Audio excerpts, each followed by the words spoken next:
Good morning, everybody. Welcome to the launch of the 2024 edition of the Economic and Social Survey of Asia and the Pacific. We thank you for joining us today here in person at the Foreign Correspondents Club of Thailand, as well as online via Zoom. The survey is one of the annual flagship publications of the United Nations Economic and Social Commission for Asia and the Pacific. The theme this year is boosting affordable and long-term financing for governments. And the survey 2024 presents some new perspectives on how Asia and the Pacific, policymakers in Asia and the Pacific, as well as the international community, can do to achieve this. We're pleased to have this our distinguished panel with us this morning. We are extremely honored to have Kun Wiratai Santiprapab, who's a former governor of the Bank of Thailand, joining us today. In the center, we also have, of course, Ms. Armida Salcia Alice Jabana, Undersecretary General of the United Nations and Executive Secretary of ESCAP. On my right here is Mr. Hamza Ali Malik. He's the Director of the Macroeconomic Policy and Financing for Development Division at ESCAP. And then sitting on the far right next to the governor is Mr. Wacharin Siri Manitam, who is Chief of the Macroeconomic Policy and Analysis Section at MPFD. So without further ado, I'd like to invite Ms. Armida, the Executive Secretary of ESCAP, to share with us her opening remarks.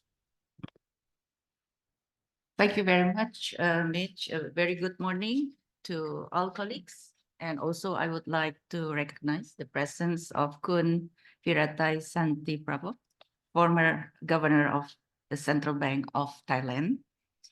It gives me great pleasure to welcome you all to the launch of the 2024 edition of ESCAP flagship publication, the Economic and Social Survey of Asia and the Pacific. Indeed, the theme or the title of which is very timely, boosting affordable and longer-term financing for governments. Yeah, if I may, a little bit, just say a few words, on the publication or the substance, of the report itself, which shows progress in countries in terms of economic, of course, economic progress in the region of countries in the region, in which it shows differences and nuances across the countries as well as across the sub-regions, being the Asia-Pacific region is a very fast and diverse region. But in general, growth trend seems will be maintained for the year.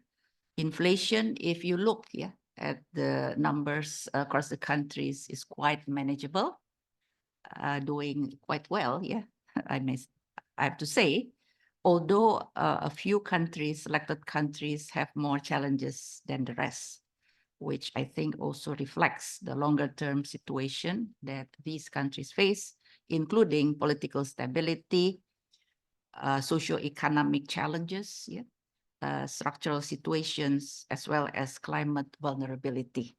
So therefore, it plays also, or it reflects, in the differences in terms of the economic performance of the countries in our region. So with this, let's say, situation, and also against the backdrop of the longer term, because the report at in the last chapter also discusses the longer term or the so-called mega trends faced by countries in the region, namely structural demographic changes, most importantly aging, climate change, technology, and digitalization, which will have, or actually not will, but or actually already have profound implication and impact, including on fiscal policies, both sides, because the policymaker need to take that into consideration, both sides, of course, the expenditure side, but also the longer term financing side of the fiscal policies. So I think that these are the two important background or backdrop of the topic that is being picked up by the 2024 survey. And looking towards 2030, in which all countries have committed to achieve SDGs, but at the same time, we also realize, and especially last year, all countries, we had this midterm review, stock take of SDG progress that clearly shows basically that everybody, all countries are off track in terms of basically across all goals. So, therefore, how to accelerate? So basically everybody is focusing on how to accelerate SDG implementation, SDG progress, in which one of the key is financing. So therefore, in this context, the theme of this year is how to boost affordable and longer term. That's why longer term, not any financing or any short-term financing, and for governments. So therefore, I'm pleased also to note that the survey highlights key messages, in which, again, I just read quickly. Key of the messages is on this innovative perspective, to tackle this persistent challenge, both at the domestic and multilateral levels in terms of financing. On the domestic front, stronger public revenue collection is a must, but not only to close the tax gap, but also reduce fiscal risk and thus borrowing costs. In this vein, apart from digitalizing tax administration, policies to increase society's willingness to pay taxes offer untapped potential. There is quite a good discussion on this in the report. And then another key messages is that the importance to develop capital markets. This is still a big homework for many developing countries in our region. Why? Because this is needed to unleash sizable domestic savings in the region. This is also quite one uniqueness in our region. Many countries in our region have quite a sizable domestic savings, although not all countries, and so therefore this is untapped potential. But to channel that, we need to develop capital markets. On the international front, ODA needs to prioritize countries with large development financing gaps and high vulnerability to shocks. So in this context, if we just let's say, take examples of countries in the Pacific, and we can see the numbers also, in terms of debt and so on and so forth, not to mention the needs of financing. And on this fresh capital injections for MDBs, this is also one of the topics, including at the global level.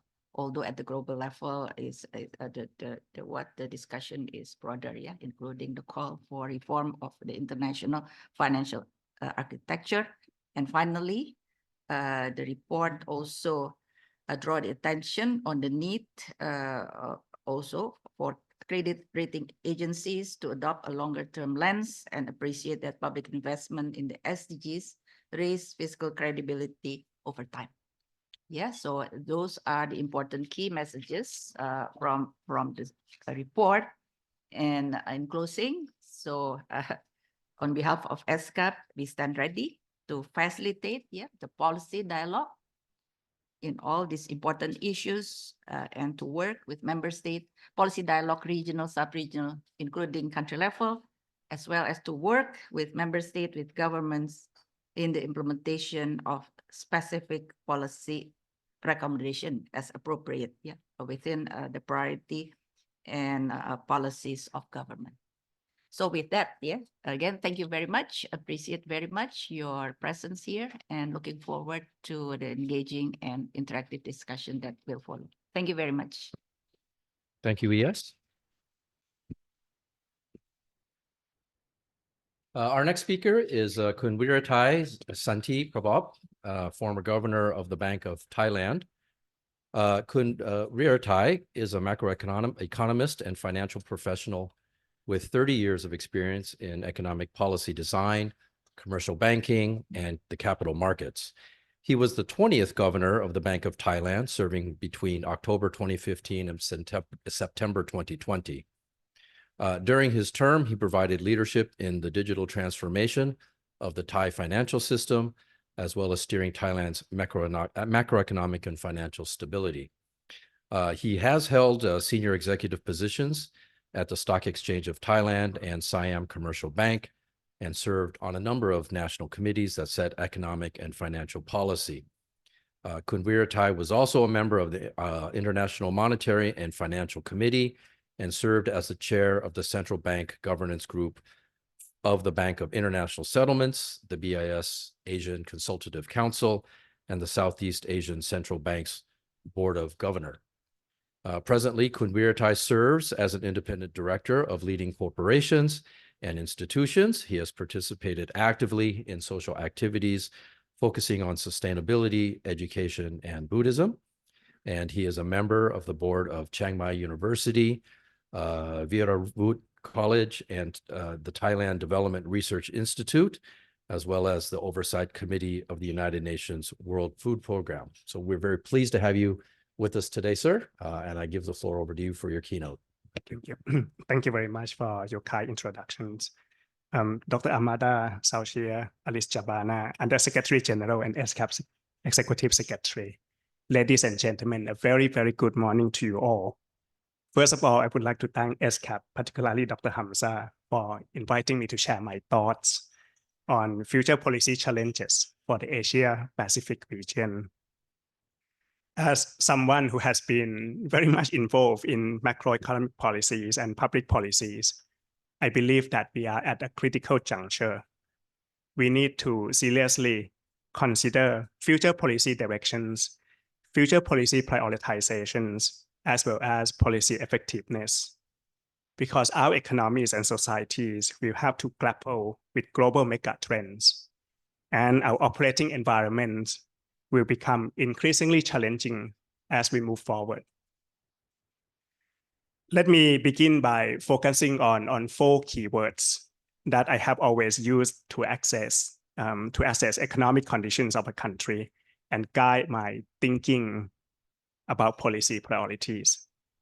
In my view, these 4 keywords are fundamental for sustainable economic development, which we all hope for.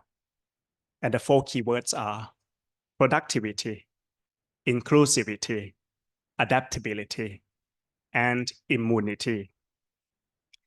Looking back over the past few years, there have been many factors at play affecting Asia-Pacific economies across these 4 dimensions, especially the COVID-19 pandemic, geopolitical tensions, food price inflations, manufacturing value chain disruptions, and climate change. These developments occurred against the backdrop of rapid technological advancements and the shifts in demographic structures.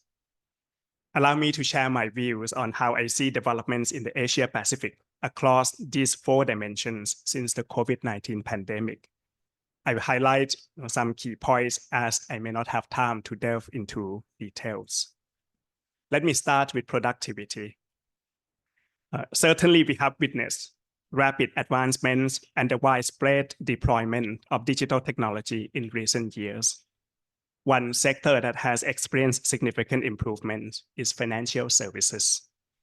Digital payments have become the standard means of transactions in countries like China, India, Thailand, Cambodia, and others, benefiting both businesses and households. The emergence of virtual banks and digital lending has also enhanced access to finance to people at the bottom of the society. The COVID-19 pandemic played a crucial role in expediting the adoption of digital technology, as we all have experienced. In addition to digital advancements, we have also observed the adoption of modern technology across various sectors, including telemedicine, precision agriculture, renewable energy, and autonomous manufacturing. Modern technology holds significant potential to enhance productivity and improve the quality of life for people in the Asia-Pacific region. However, while large firms and households at the top of the society can afford and access modern technology to boost their productivity. I'm afraid that the same cannot be said for average SMEs and low-income households in the Asia Pacific. The technology divide is widening between countries and within countries. Another concern is the slow pace of productivity improvement in sectors vital to people's livelihoods, such as government services, state-owned enterprises, public education, agriculture, and traditional services like tourism. These sectors require reform and new investments to uplift their productivity. Furthermore, it's essential not to overlook the significant learning loss that occurred during the COVID-19 pandemic. If not addressed promptly, it will have long-lasting implications for the productivity of students in this cohort. Let me now turn to inclusivity. Unlike productivity, where we have seen mixed developments across sectors and countries, inclusivity has sharply deteriorated since the COVID-19 pandemic. Inequality in wealth, inequality in income, and in my view, most importantly, inequality in opportunity has widened across the Asia-Pacific region. SMEs were severely affected by the shrinking economic activities during the pandemic, with many of them going bankrupt. As the business risks of SMEs increased, their financing costs rose, while credit lines declined. In contrast, large firms were able to consolidate their market power, making it even more challenging for SMEs to compete post-pandemic. Moreover, large firms have better access to modern technology and finance. Since SMEs are the primary sources of employment in many economies in the Asia-Pacific region, the business conditions of SMEs have direct implications for household income. Households at the bottom of the society have also been affected by rising food and energy prices, with their wages significantly declining in real terms, while their debt service has increased, especially in economies with high household debts like Thailand. While buffet lines may have already returned at five-star hotels and resorts, it is important to recognize that people in many countries in Asia Pacific are facing a severe hunger crisis. Some people are starving, and some children have become malnourished. If we fail to address these structural problems in our economies and societies, we will continue to witness rising inequality, leading to increased social tension, increased cross-border migration, and lasting intergenerational poverty. On adaptability, we currently inhabit a world undergoing profound changes, encompassing climate change, the rebalancing of geopolitical power, demographic shifts, and AI transformations.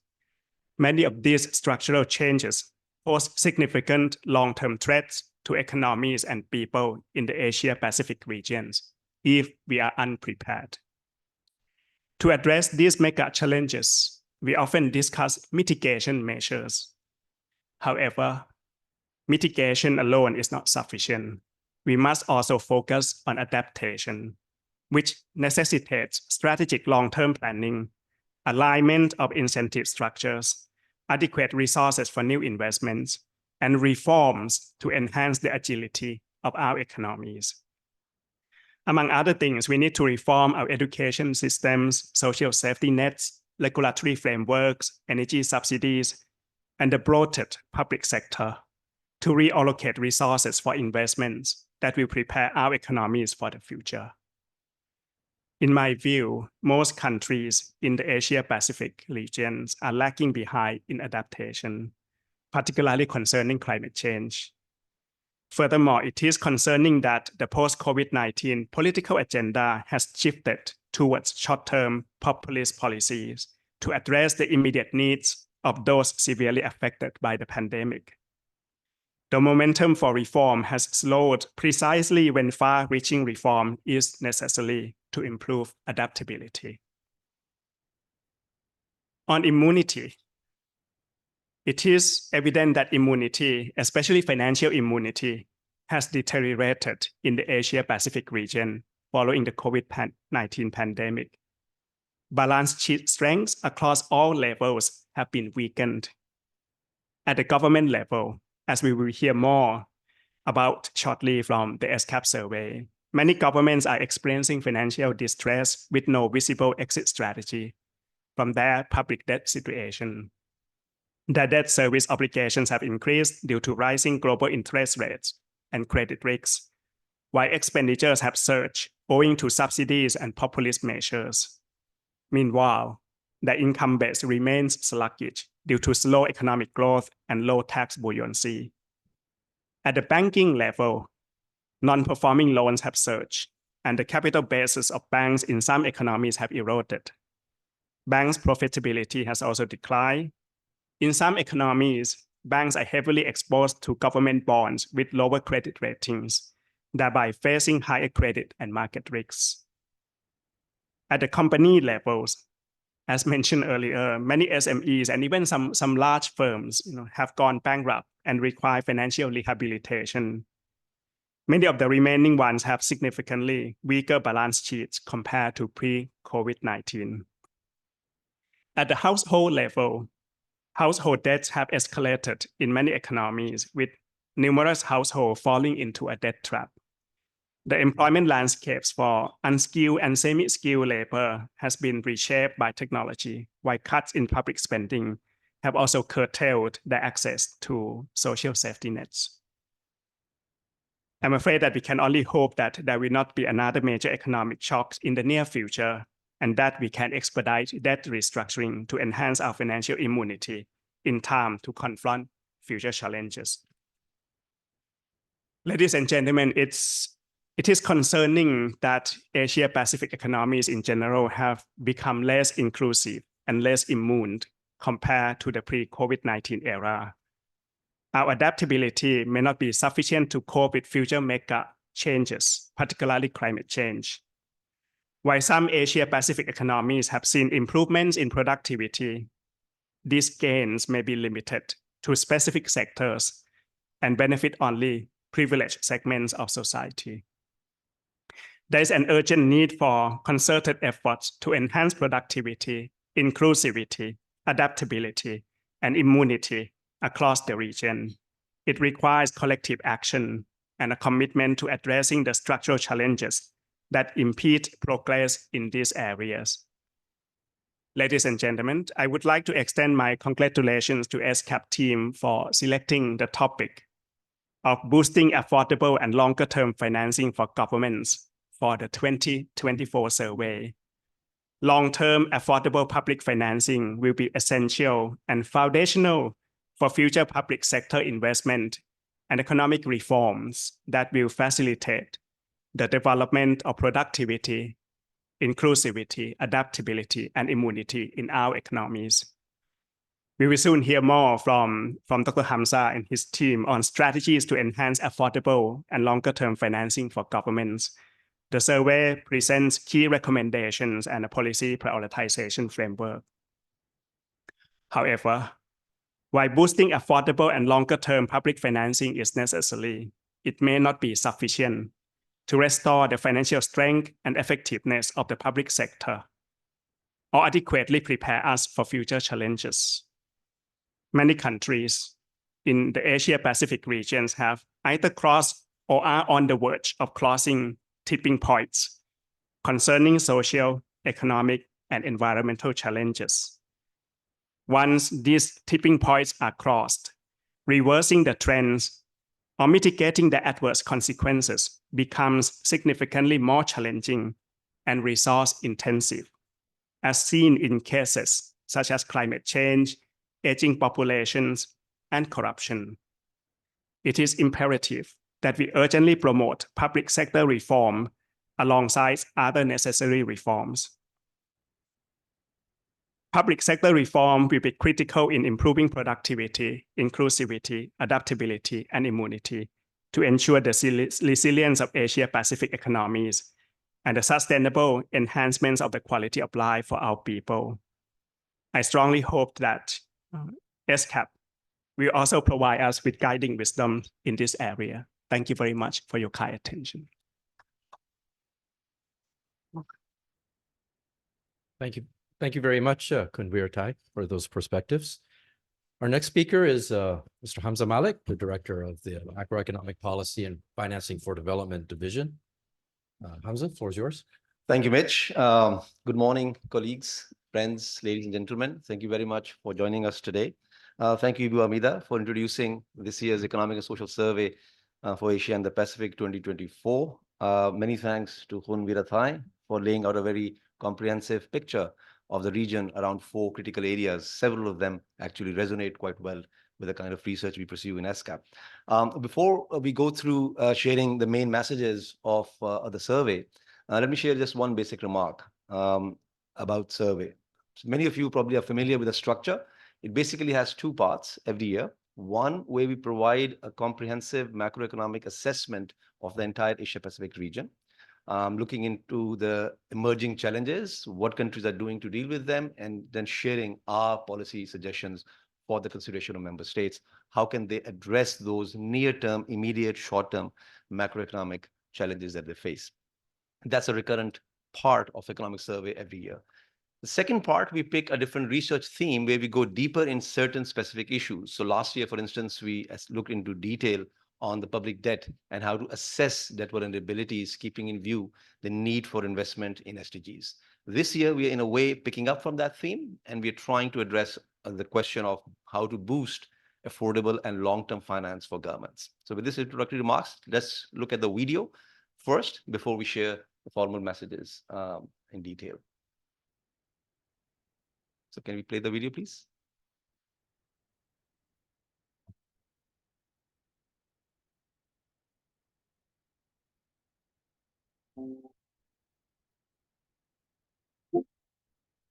Despite steady economic performance, people in Asia and the Pacific are experiencing weaker purchasing power, subdued job creation, and deeper inequalities. Available fiscal resources to invest in a brighter future are shrinking. Many developing countries are forced to choose between servicing debt or investing in education, health, and social protection for their people. In addition, governments in the region are paying more on their borrowings while loan repayments are due sooner. Yet, hope remains. At the SDG Summit in 2023, world leaders endorsed the SDG stimulus to provide more affordable and long-term financing for developing countries. The 2024 Economic and Social Survey of Asia and the Pacific examines how countries in the region, donors, multilateral development banks, and credit rating agencies can boost the availability of affordable and long-term financing for governments. At a fundamental level, stronger public revenue collection helps reduce fiscal risks and borrowing costs. Yet, at least 16 Asia-Pacific economies are still trapped in a low-tax zone. Apart from digitalizing tax administration, policies to increase society's willingness to pay taxes offer untapped benefits. More developed capital markets are also needed to unleash sizable domestic savings in the region for development financing. Support from the international community is needed as these domestic policy actions take shape. Donors should give assistance to countries most in need, rather than their political allies. Multilateral development banks need to improve their lending capacities, including through fresh capital injections, to catch up with growing development needs of the developing world.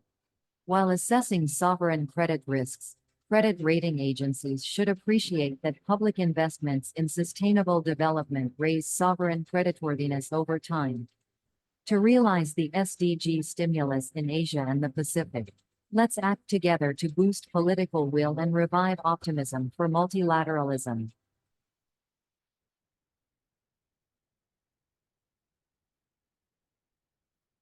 Great. So let me take you through the main messages of the survey. I'll simply start by sharing the macroeconomic context, and then I'll hand over to my colleague, Khun Bacharin, for sharing the details on the theme part of the research. Can we pull up the slides, please?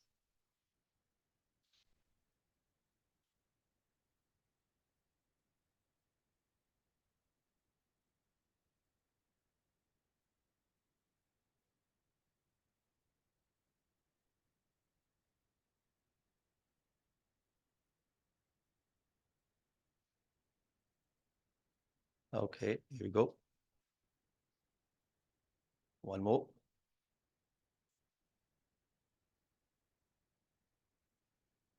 Thank you.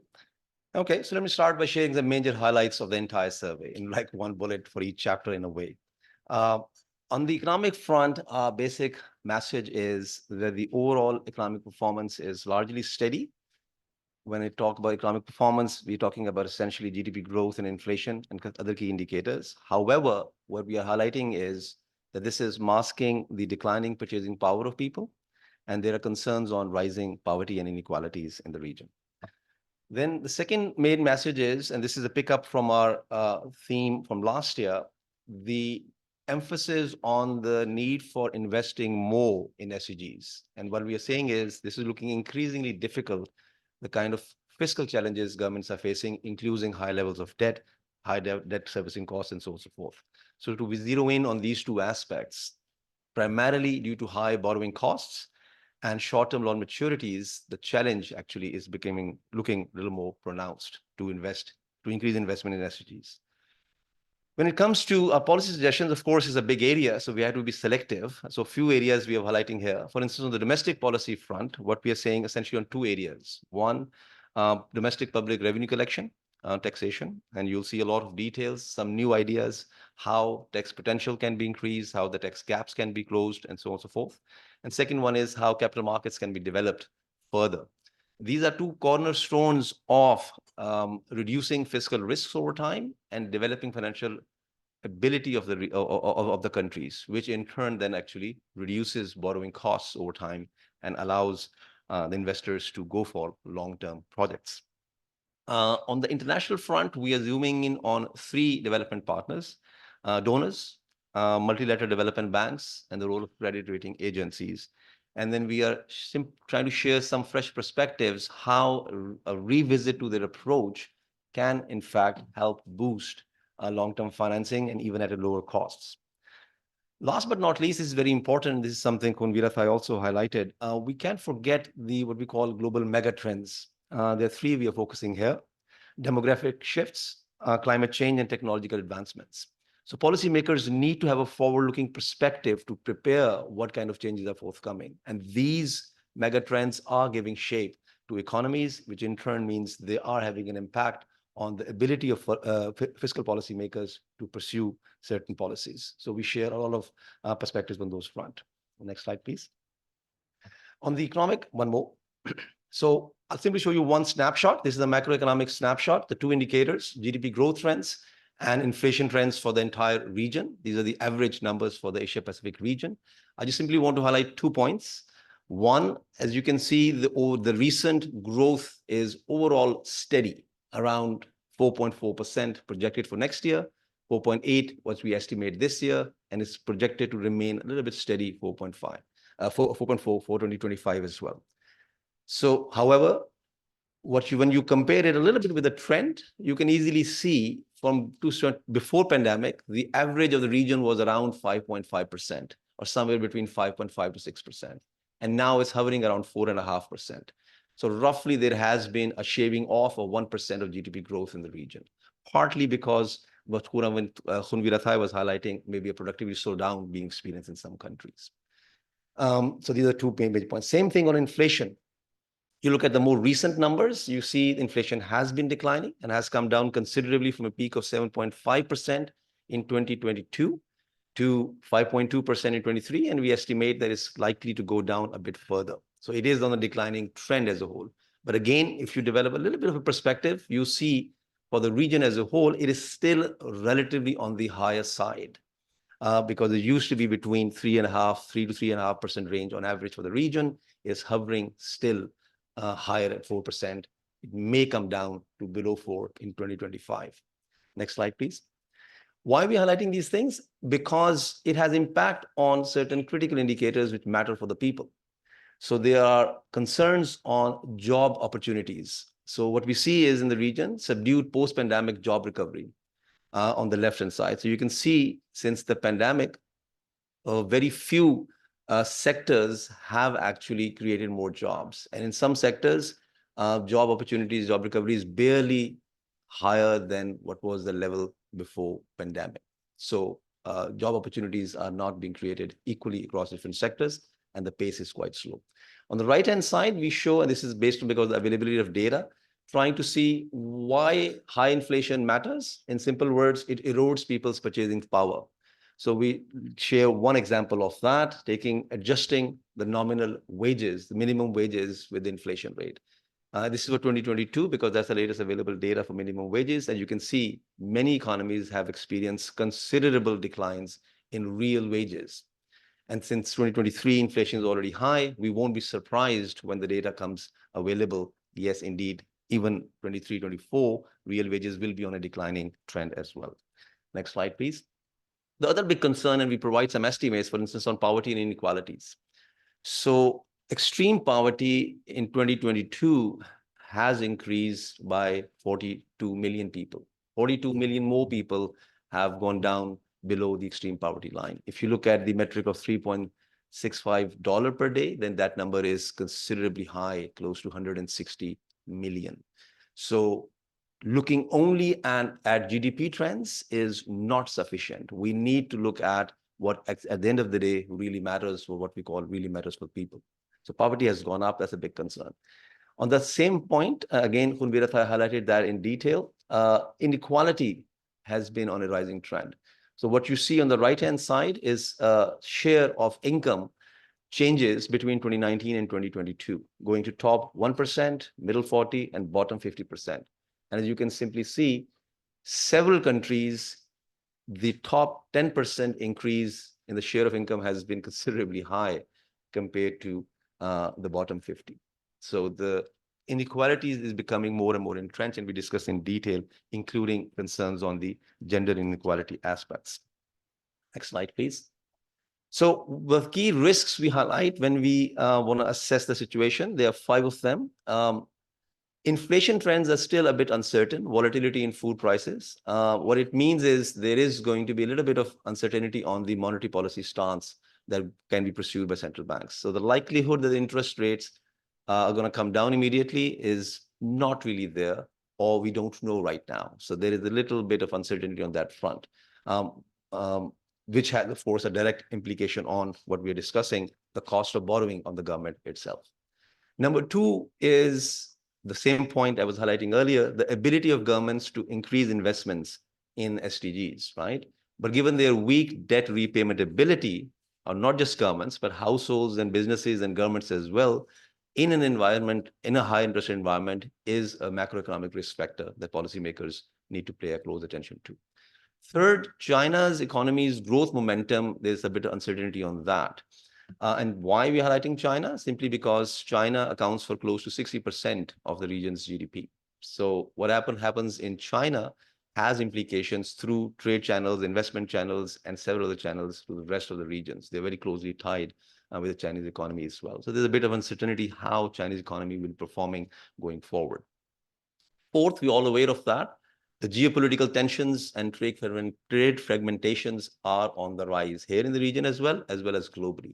And this has direct impact on macroeconomic performance through multiple channels, sentiments being primary factor of that, which affects business communities' ability to invest in long-term basis. So this is a basic snapshot of macro picture. You'll see a lot more details in the survey itself. Let me hand over to Veteran to take you through theme research and main findings over there. Thank you. Thank you so much, Hamza. Good morning, good afternoon. So let's move to the theme topic this year's survey on affordable and longer-term financing for government. Why this is important? As you know, that in the recent years, especially since 2022, the government borrowing cost has been rising in Asia. Okay, it's important to first understand that actually more than half of the external debt of the region is actually due to a private creditor, which is the bondholder and commercial banks. So whatever that the private creditor charge to the government, it matters increasingly. And unfortunately, this chart shows you that taking all of the external loan into account, the average interest rate has increased in 2022.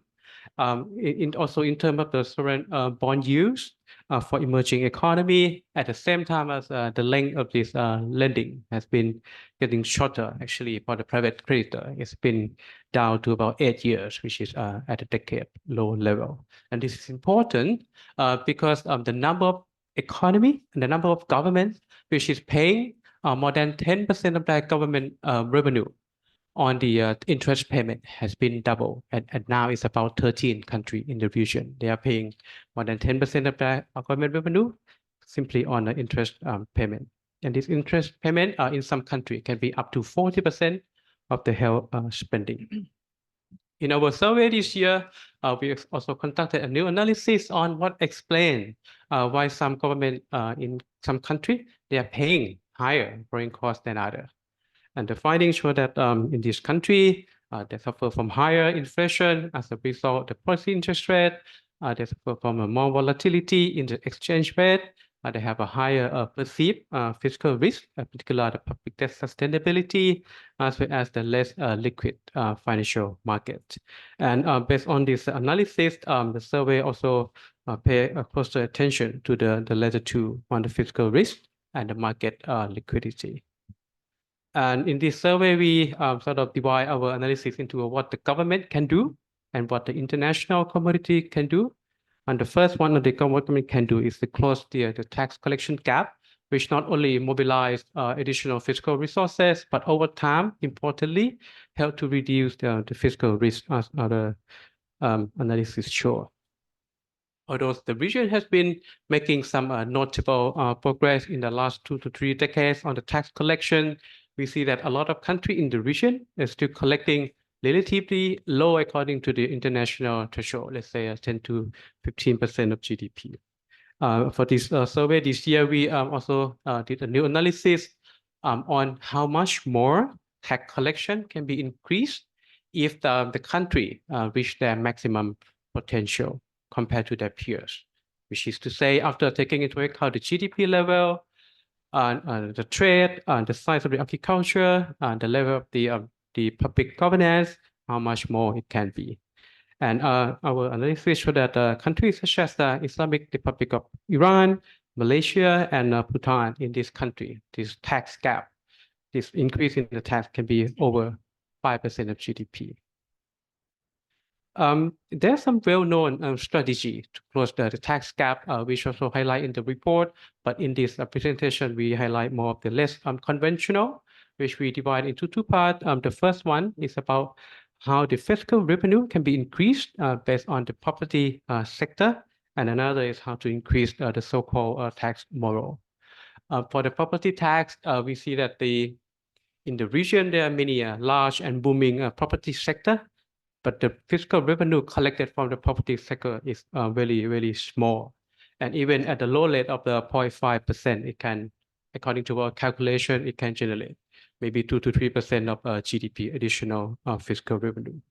Another is a newer concept called land value capture. If you think of when the government extend the urban transportation, build a new sky train, actually the land price according to that in that route will be increasing. At the moment, the government not so much benefiting from this land increase. And so government can seek to generate additional revenue from this land increase. This is already being implemented in China and being considered in another about 12 to 13 economy in the region.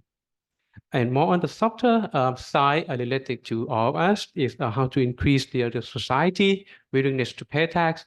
Government can first ensure and communicate that actually your money that's spent on the tax is really well spent. There's public campaign on the increase the self-pride image as well as the social and social pressure. This is a second area on how to not only increase but also to channel the domestic saving. And ultimate goal is to increase the supply of the long-term capital, which eventually may make it more available for the government investment. The left chart shows you that actually the region is not considered a low domestic saving. Actually, we are saving much higher than the Middle East and Africa. But at the same time, the chart in the middle shows you that overall, the development level of the capital market in the region is pretty low. Actually, capital market, which means stock market, bond market, they do not exist in many countries. Okay. So in the report, we highlight some of the fundamental way to further develop the capital market, such as to widen the fiscal, to widen the investor base, to include the institutional investor, how to increase the trading in the secondary market, how to make people feel safer to invest in the stock market, in the bond, which is called a risk sharing mechanism. But even though for the region as a whole, we are saying domestic savings are not lower, this is actually not true for all the sub-regions. So the chart show you that actually in the Pacific Island, this is the disk saving, so they consume more than they so they spend more than they earn. Okay, this is a this saving at all. So we taking into this account, we also recommend some strategy to increase the domestic saving at the country level. Broad issue is to increase the labor productivity, which Dr. Ritai also suggested. Once you increase the labor productivity, they have a higher income and more ability to save. At the same time, we need to reduce so-called precautionary saving. Many people save a lot because they're not so sure when they get old, there will be a pension or not, there will be access to healthcare or not. So they save a lot, especially in gold, in property, which is not can be not really benefiting government in the capital market. At the individual and household income level, how to provide the financial incentive for people to save more. People who earn the same, they do not save the same. So why people save higher than others? What can we help those people? Moving to the international development community, I mean, closing the tax collection gap, increasing the domestic saving, they are fundamental, important, but it takes some time. In the meantime, it's pretty urgent. So what help can we need? From the donor perspective, we look at two issues. The first one is about how to provide more official development assistance, ODA, and the second, how to more fairly allocate the ODA. After almost about 50 years, we see that the ODA commitment in 2022 is still only half of what the donor country committed to do since 1970. And a lot of the climate finance, which is we are hearing more, is increasing rapidly. But actually, many people call this as of the ODA, but it shouldn't be the case. Originally, ODA is meant to be poverty, health, social protection, and not so much about the climate, which is actually can be affected at a global level, especially from like smaller economy. They do not emit emission that much, but they're suffering from a larger impact. So assuming that provision increase, and how do you actually allocate this? Bilateral ODA, we see that countries which have a closer historical, political ally, they receive more, but this should not be the case. For the way forward, the use of the income per capita has been fundamental, but the UN has also developed what we call multi-dimensional vulnerability index, which is to say that the health should not be going to the poorer country only, but more to the country which is exposed to the trade shock, to the climate shock, and a country with wider development gaps. The second international development player, if we look at this multilateral development bank, essentially the goal is to address the underutilized resources and the capacity. And we look at three ways how to do this. The first is to boost lending capacity. At the fundamental level, this MDB, they have the capital, which is contributed by their member, and has been a while since this is a new round of capital injection has been overdue. Politically, that is quite difficult. So in the meantime, the MDB should seek to optimize existing capital. So what they have, how much more they can lend. Okay, as you may know, this MDB, they maintain a really strong credit rating agency. That's why they have access to cheap finance, and they can lend more to other countries. But that's a trade-off. If they keep a very high credit rating, then there's less they can lend to the country. So they need probably to revisit this balance. And the second area is to improve the lending term. Even though our government spending, government revenue, they are all in local currency, but actually lending from the ADB, 80% is in the US dollar. So there's some mismatch in the currency. And last, also to cut the administrative burden. For example, to conduct a safeguard assessment, which is still essential, but how to make it a little bit more cheaper so that the government can focus more on how to spend the lending that is just received. The report also suggests third part on how to increase the systemic coordination among these MDB, including some financing innovation. The third and last international player is a credit rating agency. First, we look at what they can do to provide more support to the developing country. As you know, when you see the rating like a AAA, actually behind the scene, there's some model-based assessment, and there's some subjective staff judgment based. At the moment, we are not so sure which part is which part, and an analyst has advocated that it's become better to separate the model-based rating at the same time as the judgment-based. And today, most of the credit rating is about 3 to 5 years ahead. But our analysis also show that once the government invests in the SDG today, the gain will be at least 15 to 20 years from now. So we should also incorporate some of this longer term into this assessment. And especially on the last one, until to increase the dialogue, especially for smaller economy in which data is more limited, and there are some role for the judgment even more for that country. So we encourage for the increased dialogue. But it's not only about what they can do, but also about what the larger community can do as well.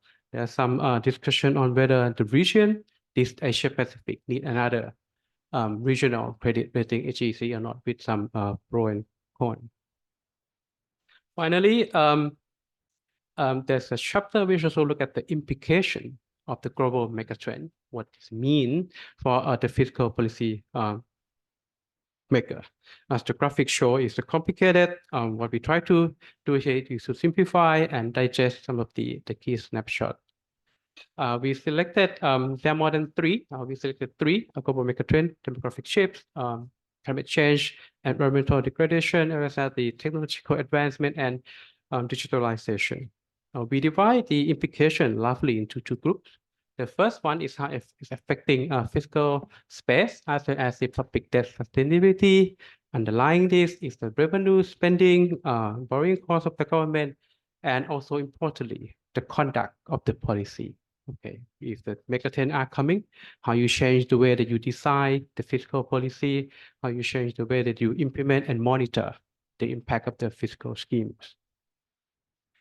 This is some example of the complicated issue.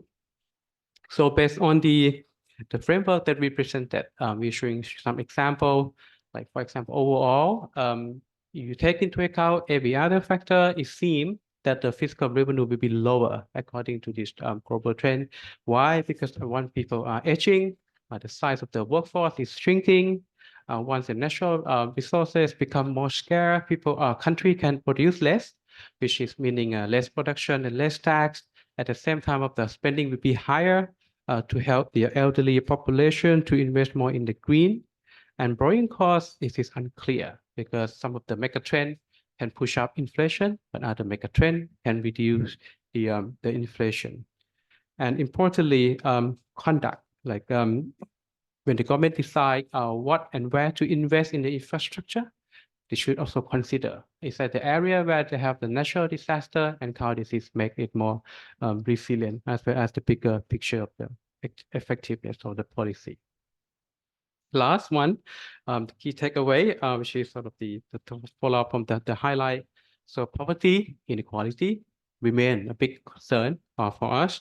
At the same time, a theme this year, so it's important, fundamental for the government if they want to have a more affordable, longer-term financing. This increasing fiscal credibility and increase the supply of long-term capital are key. Also, as the donor and multilateral bank and a credit rating agency also need a fresh perspective, as well as always to look at the broader, longer term of this global megatrend and what's that affecting your operation in Delhi. Thank you. Thank you, Vat. Thank you, Vat. We do have a little bit of time for Q&A. So let me just start with the audience here in the room. Please, the microphone's in the back. Please identify yourself, your affiliation, and who your question is directed to.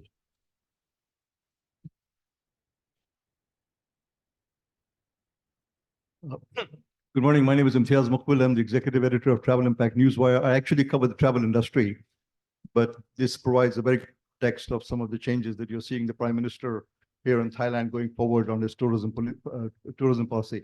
I had two questions. One is to Madam Executive Secretary and Kun Hamza.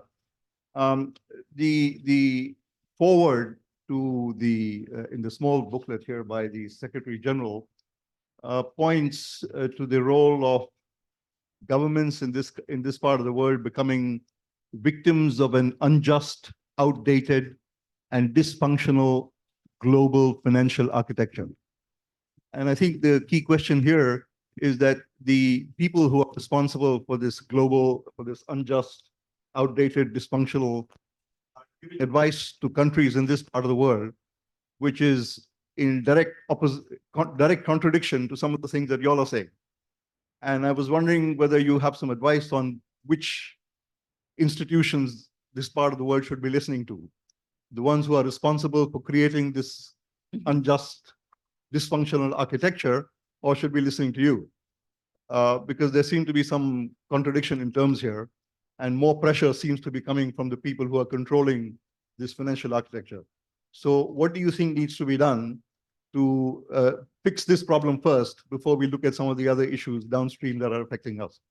And one question to Achan Virathaikap. Thank you for an excellent summary, a really good one. Thank you. It put literally the entire system into context. But I was just wondering, when you actually look at your references to the tipping point that has been reached now, it reminds me of the 1997 crisis, and when we were at a similar tipping point as well. So I was just wondering, do you think this region has actually learned nothing from the 97 crisis? Have we actually gone back to the full circle? And if we were to, it's a complete circle, everything that you mentioned, all the immunity, adaptability, these were exactly the same things that were being mentioned by Kun Tharin when he was trying to fix the problems of the 1997 crisis.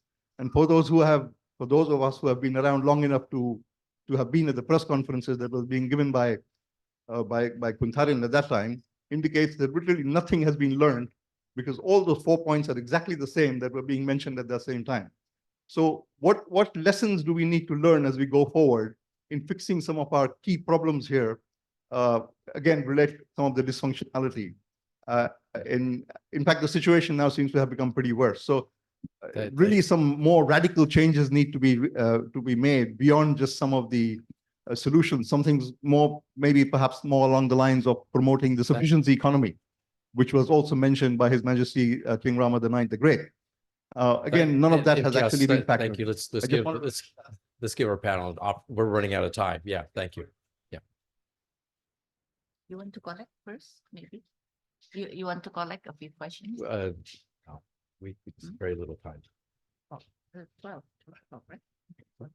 Also respond around, question by question. Oh, okay. If you want to go first? Yeah, that's the head one. Maybe Okay. I can respond to that. No, Okay. I will. Okay. Yeah. Thank you very much. Yeah, thank you very much for the question. The first question is, of course, this is actually the debate now at the global level, right? Because SG has been calling for this reform of the term is reform of the international financial architecture. Yeah, so the reform of the whole architecture, in which one part of that is the reform of the MDBs, the multilateral development banks. So as you know, the multilateral development banks itself comprises of several, right, including the global one, including the regional one. Yeah, in our region also we have the regional development bank. So this is, of course, yeah, this is ongoing. And as you can imagine, there are quite different views on this, and including not only in the sphere of pure financial financial sector, including the multilateral development bank, but behind that also the political, right? Because again, if you go back, from when including when UN was established after World War II, at the same time also the Bretton Woods system. Yes, so I think this is the foundation. Yeah? The foundation is that. So the political as well as the financial architecture, the foundation goes back, right?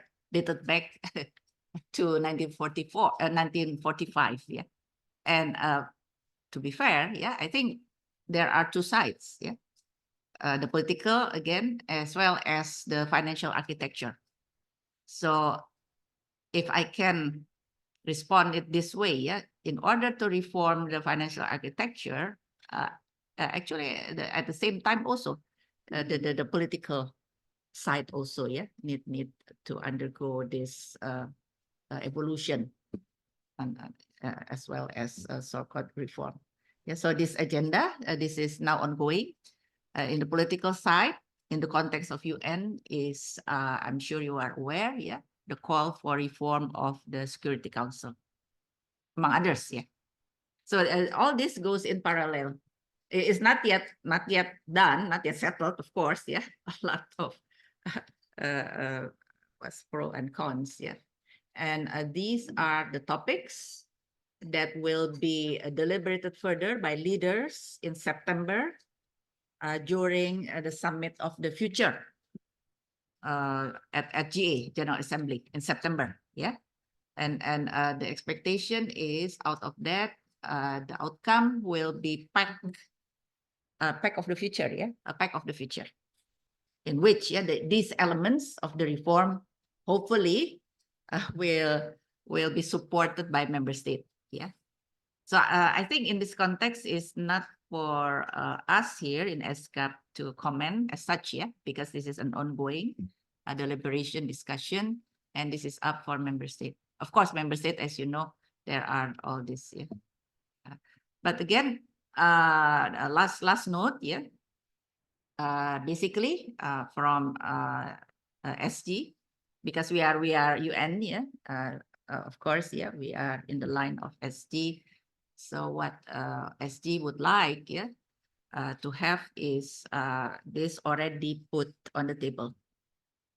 So these difficult issues already there on the table, right? Of course, eventually that for the parties to discuss, and once it's there on the table, you cannot take it out again, right? That you need to come up with some form of solution or another. Again, the ideal is the reform, transformation, and so on, but to go there, of course, needs its stages. So basically that. And the more practical one is, of course, in terms of SDG stimulus, financing, and so on. These are the areas that I think the report touched on. The more practical, more immediate, that we would like also to see to be materialized. Thank you, Ias. Thank you very much for your questions. You have highlighted specifically 1997 crisis, and but if you look back during the past 20 odd years, we have learned lessons, but obviously the context and the challenges have changed. When I talk about lessons that we have learned, I think you would agree with me that if you look at the monetary and exchange rate policy framework of Thailand, we have become much more solid today as compared to pre-1997. The banking sector, the conditions of the banking system, the financial system have also become much sounder than before. I mean, Thai banks have not been affected by the global crisis in 2008, 2009, and we could also, go through the last COVID-19 pandemic crisis, without damaging stability of the banking systems. On the fiscal side, I think Thailand has also learned good lessons, and we have improved our fiscal discipline framework. If you look at the laws that have been amended along the way on fiscal discipline, it has been clear that politicians might not be in a position to do open-end populist policies as they wish. So those have shown how we have learned good lessons, and we have adopted those into the policy framework of the country. But obviously, the challenges and the context have changed. We look at more of the broader issues that Hamza and the ESCAP have talked about on the need to address the financial distress of some of the governments in the region. I think the old framework has not adequately covered the issue of debt restructuring, but you have private creditors playing important part in this debt crisis of many countries. So that's an example of how the context has changed. But obviously, we can learn how the cooperating framework, like from Paris clubs, can be extended to include private sectors. And obviously, these are roles that multilateral development agencies could have some roles to play. On new contexts like climate change, and this is totally new context, and it requires much stronger coordinations across different agencies within a country and also cross countries. So I think most countries have learned good lessons from the past, but the context and the challenges have changed along the way. Thank you. Thank you. We are a little bit over time, but if there are any questions still here in the room, we're happy to entertain them. No, Hamza? Okay, well, then no more questions. Let me turn over to you just for a quick wrap up. Final thoughts? No particular thoughts. Just want to thank you, everyone. Just to share that this is the beginning of the conversation on the subject. Yeah. We are putting out our ideas, and then we're going to start engaging with countries at the multilateral level, sharing these ideas at the global platforms, including the points I highlighted in discussions, holding policy dialogues with countries where we have academia, think tanks, researchers, and government officials coming together to share views on their understanding of the subject matter, right? So this is going to be the exercise we're going to start now for the next 3 or 4 months. Several of you, especially those who are listening online, will be invited to several of these events. I think we have created this now new newsletter that goes out from our side. Keep those who are interested in our work in touch. And that goes out once a quarter now. So you'll be hearing more on what we are doing on these lines. So stay tuned is basically my bottom line. It's the beginning of the conversation, and hopefully we'll push for some reforms and make some changes, including for debt restructuring. I hope so. Thank you. Thank you, Hamza. Kunviratai, ES, Vat, thank you all. And thank you to the audience here at the FCCT and online for your interest in our launch today. So as Hamza says, do stay tuned for more information coming down the pipeline. Thank you very much, everybody, and have a good day. Thank you. I enjoyed very much your contribution. Thank you. Oh, it's very good.